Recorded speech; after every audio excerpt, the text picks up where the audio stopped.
Hello guys, welcome back to the YouTube channel. My name is PompeyFX, and in this video we're going to be going over our weekly outlook for the week, all the trades that we'll be looking to take advantage of this week. And you guys know I'm not a very big fan of long intros, so let's get straight into the video.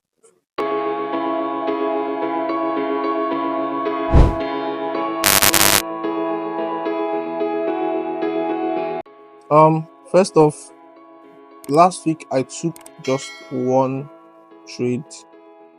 Let me see if I can pull it off. It was a trade on GBP card, and sadly it was a loss, but it was a trade that met all my criteria. And it's funny because there were ample opportunities last week to really get into the markets, but I'd take advantage of opportunities in the market. But because I was just coming back from my long streak of being away and preparing my mind, I didn't want to go really hard trading last week, so I just took one opportunity, and that was on GBP card. But I marked up the rest opportunities that presented themselves. Sadly, I didn't take them, but we're going to break them down. So if anything, we can be able to learn from the opportunities, the one I took, the one I did not take. These videos are not to kind of like praise myself or my trading or my performance. Is basically an opportunity for you to learn, or for you to see how you can learn from opportunities that present themselves. And that's why I come here every week to try and break the opportunities down, even though they are wins or losses. I just come here and break them down so that you can learn from the mistakes, you learn from the good parts as well. So let's start off with the GBP card I just showed you guys. Now, if you look at GBP card, this was where the opportunity is. Thank God I haven't taken it off. If you look at GBP card has been in an uptrend on all time frames, weekly, daily, 4 hour, all pushing up. It had broken above this strong level of resistance, retested here mildly and pushed off. It made another resistance, pushed off and came back to retest it. Okay, this is where I went down to the 4 hour time frame and I waited for my chart pattern. And if you look in here closely, you see one bottom push up, second bottom, and this rejection over here. This is where I got into the market, stop loss on the target above. The market pushed off a bit, looking like it wanted to move in my direction, and it just came down and took me out. So this wasn't a bad trade. This wasn't a bad trade at all. This is a trade that I could have taken. I would take time and time again because it meets all my criteria. The only thing that was a little bit concerning for me was the fact that the 50 EMA was, the market was below the 50 EMA on this time frame. But then again, you guys know how I treat my EMAs.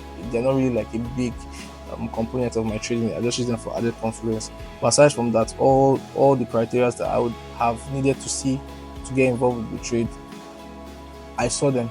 So it's just one of those trades that didn't work out. Now, let's look at the rest trades that I didn't take. This was the trade on AUD JPY, and if you look over on the daily time frame, AUD JPY has also been in a long-term uptrend. Okay, the market previously broke below this support level over here and broke back above it.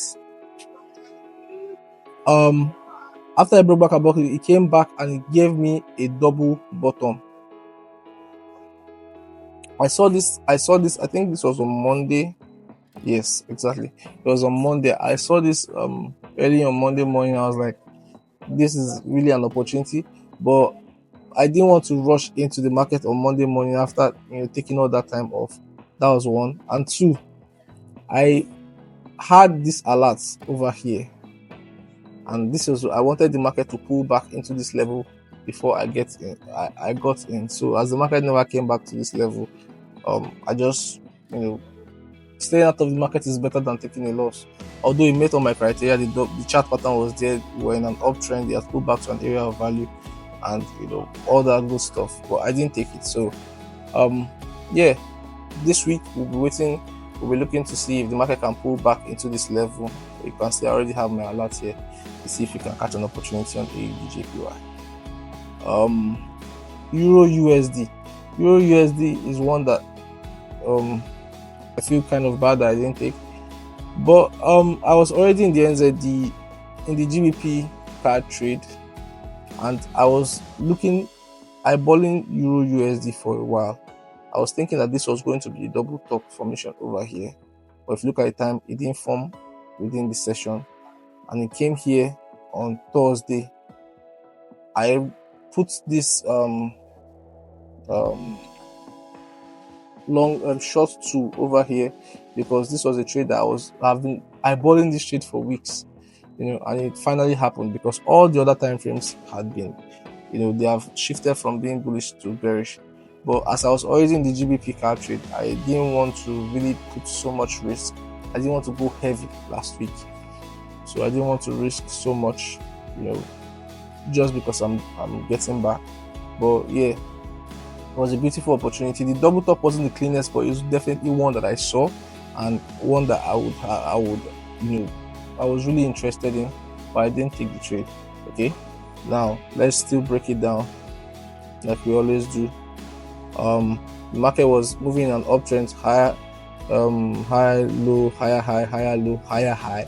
It broke down into a downtrend because it took out this low, lower low, lower high, lower low, potential lower high to push into lower lows. So this was definitely an opportunity that would have been good to enter. The chart pattern wasn't the cleanest, but still the concept is still the same. The market is not going to give you the cleanest setups every single time. When you understand the concept, you understand how to approach the market that way. But yeah, it was a clean setup.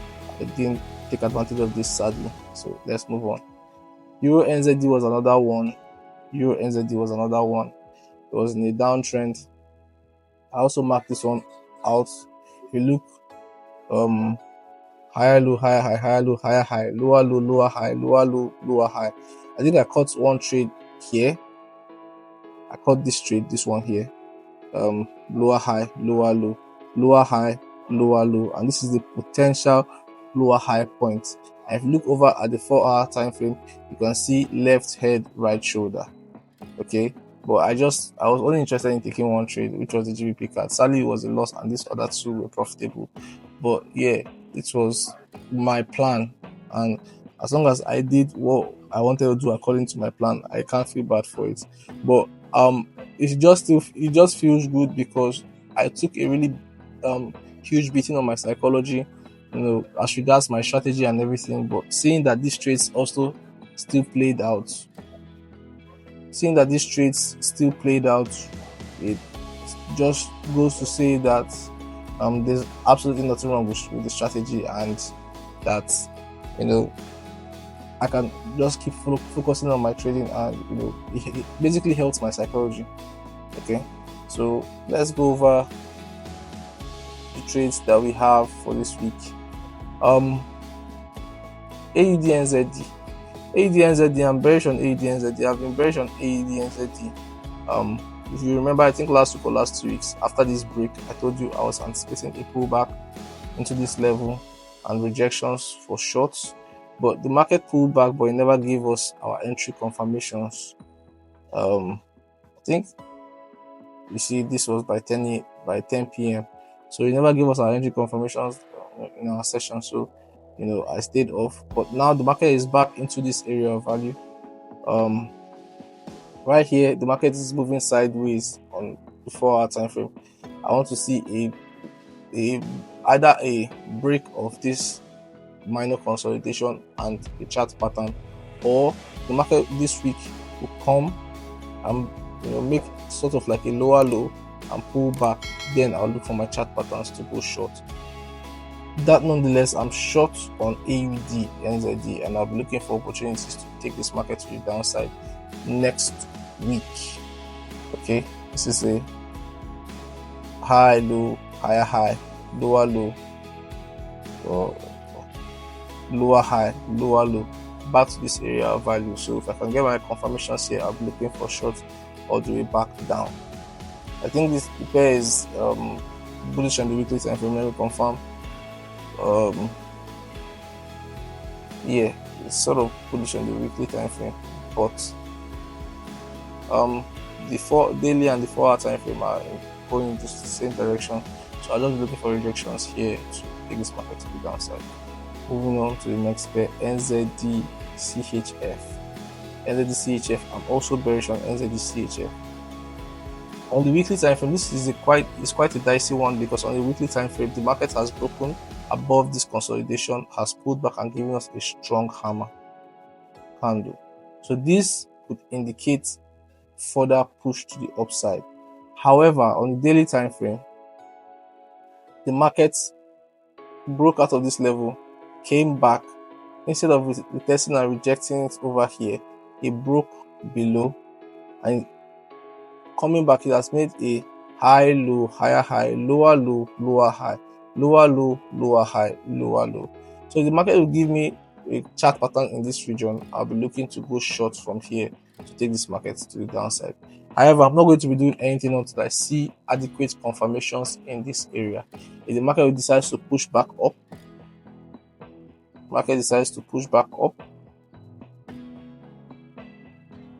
maybe something like this, I'll be looking for a chart pattern somewhere here to buy this market to the upside. But I don't like trying to predict the market. We're just going to sit on our hands and wait and watch and see what the market wants to do. Then we'll be able to react accordingly. Next pair on my list is the Euro AED. Euro AED, I don't know, this market doesn't just want to give me money, because I've been calling this market short for a long time.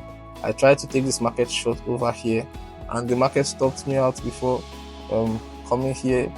I think it stopped me out about 2 or 3 times here before this big green candle, blue candle stopped me out for the second or third time, and then fell aggressively. Now I've been waiting for this market to pull back into this level. I'm still short on Euro AED, and if it still comes back to my area of value, we'll try again.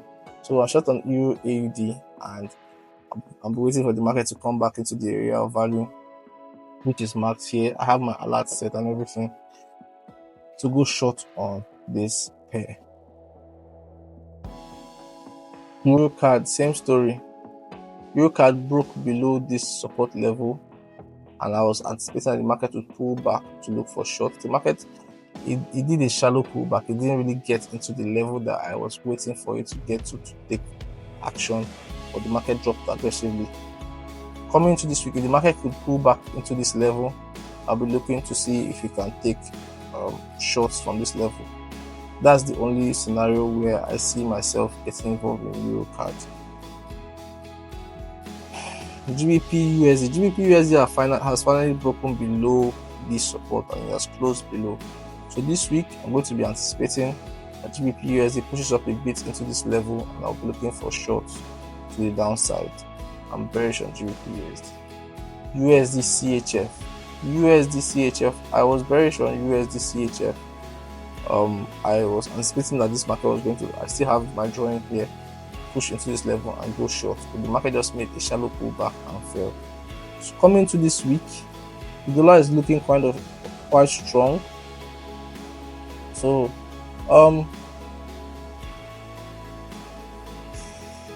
I am going to, let me adjust this, because now this is the lower high, lower low, confirmed lower low. Let's go to the weekly time frame. I haven't looked at this in a while. Okay. If this market would come over here and break and close above this level over here, I'll be looking for longs to the upside. But that's the only scenario where I'll be interested in USD CHF. Any other scenario, I'll just be sitting on my hands, because the US dollar is looking quite strong, and this is a lower high, lower low. I'm going to be anticipating that this high is going to be taken out, broken and closed above, and I'll be anticipating rejections of this level to go long. GBP CHF, I am looking for shorts on GBP CHF. The market has made a high, low, lower high, lower low, and this is also looking like a left head, right shoulder. If the market will pull back into this level and give me rejections, I'll be looking for shorts to to continue taking this market to the downside. Euro CHF, I'm also looking for shorts of the Euro CHF. I'm currently eyeballing this level over here, but if it doesn't hold, I'm going to also be waiting for the market at this resistance over here. Euro CHF has succeeded in taking out even this long week low over here, so showing me that the bearish presence is dominant in this market. So I'm just going to be watching the areas of value to see where the market is going to react from.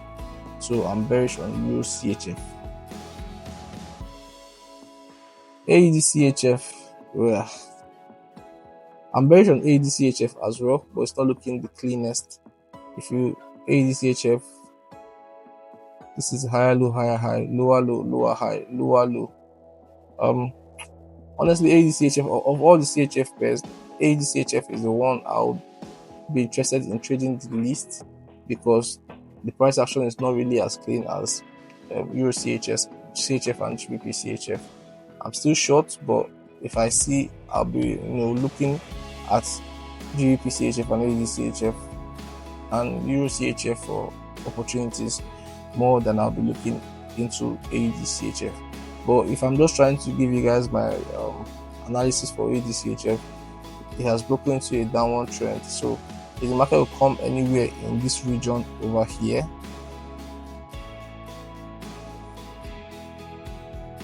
there'll be a good opportunity that we'll see shorts, or more better, I want the market to break back below this support and come back here and give me a retest before looking for shorts.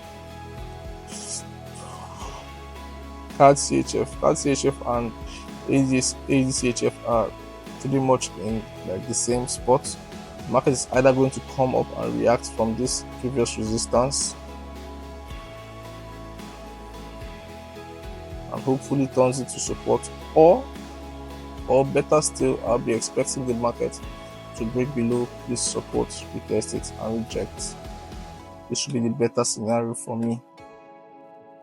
Euro GBP, I'm bearish on Euro GBP, very clean downward trend. Market has broken below this consolidation. I'll be anticipating a push into this level to use as resistance to the downside.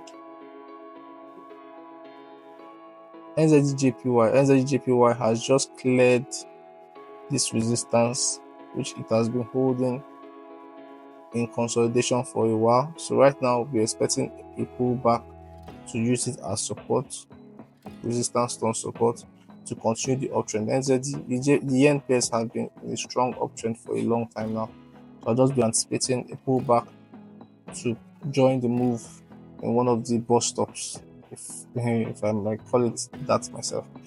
So I'm bullish on NZD-JPY. Euro-JPY, I'm bullish on Euro-JPY too, although I'm going to be expecting a much cleaner break off this level than a retest before looking for longs to the upside. GBP-JPY, same story, cleaner break, retest before looking for longs to the upside. The yen pairs have just been trending nicely. Like, if you have only been focused on the yen pairs for the past 2 months, you will be doing so well now, because the market has been in a really big mess these past 2 months. I mean other pairs, but the yen pairs have really been doing it.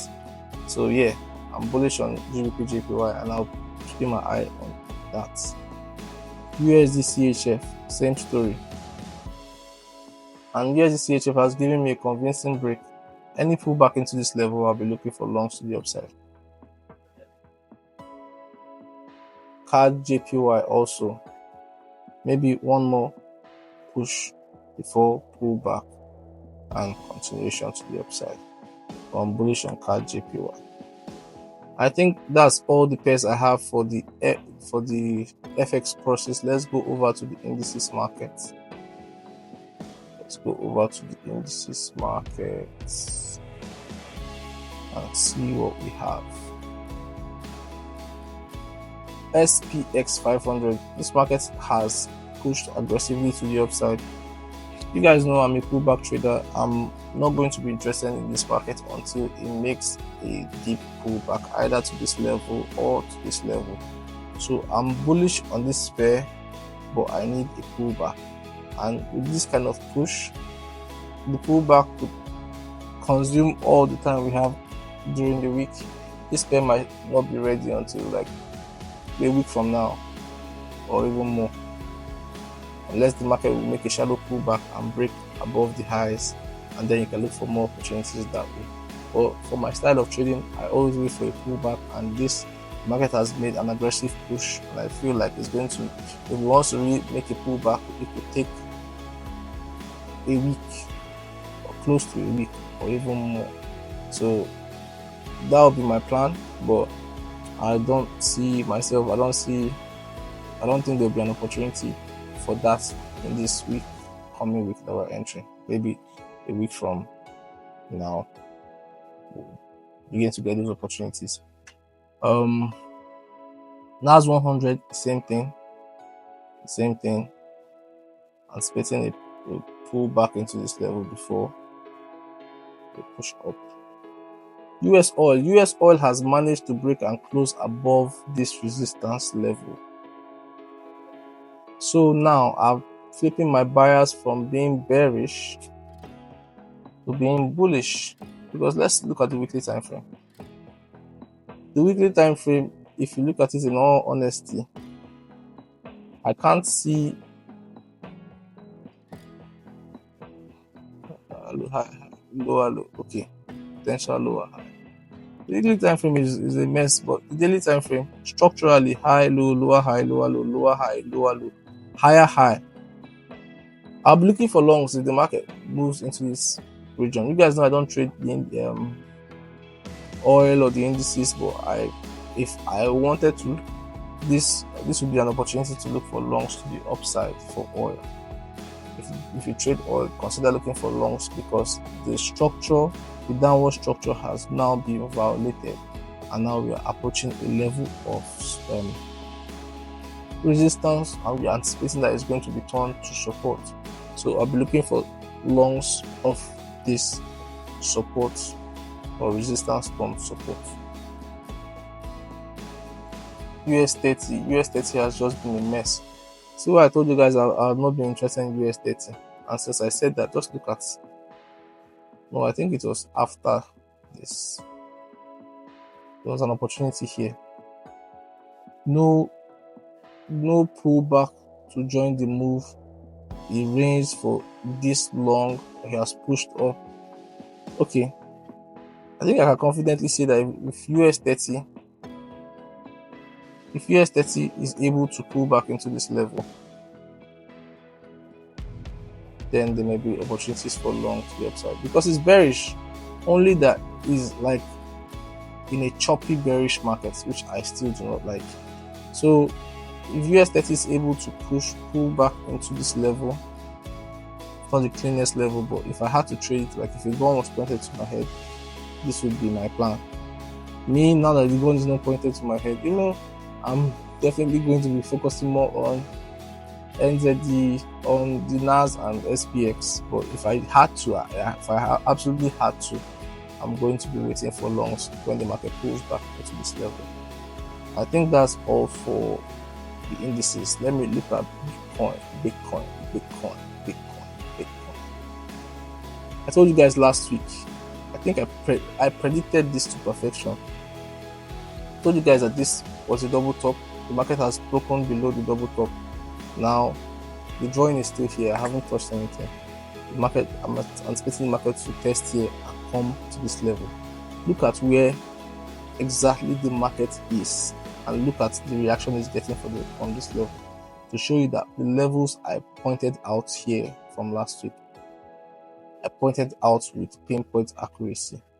64,335, the previous level 66,414, I think, and the market came, retested this level, rejected it perfectly, and pushed all the way to the downside. So what's next for Bitcoin? The way it's looking right now, it's not looking good. I'm not going to lie. If Bitcoin should give a convincing break below this level, then we're coming back to 62,900. 62 no 6900, I mean, not 62,900, 6900. If there should be a clean break below here, I'll be anticipating a push back down to 6900. So I have a bearish bias on the Bitcoin chart. Overall, it's in a range. If you look at it closely, you have these highs over here, you have these lows over here. The market is not really breaking above anything, it's just ranging in between these two levels. But inside of the range, you can find that the market is giving us little trends here and there, and that's what we are trying to take advantage of. But for now, I have a bearish bias on Bitcoin. I'm expecting to come back down to the 6900 level. Let me confirm that. Yeah, 6900 level. And yeah, that is my price prediction for Bitcoin. If you're going to watch this market, wait for a convincing break and close below this level, then a pullback. Then you can use whatever entry strategy you use to go short back down to this level. So that's going to be it for this video, guys. Thanks for watching. Do well to like, comment, and subscribe. Share this video with your friends and family, especially your trader friends and family. You never know who might be able to learn a thing or two from these videos. If you have any comments, if you have any questions, any comments, leave them in the comment section. I'm always there looking at the comments to see how I can respond or help people who need guidance. If you want to connect with me, you want to contact me, I always leave my Instagram in somewhere in the description below. Do well to take that and send me your questions, send me your comments, so we can go together basically. So that's it for this video, guys. I'll catch you guys in the next one. Bye for now.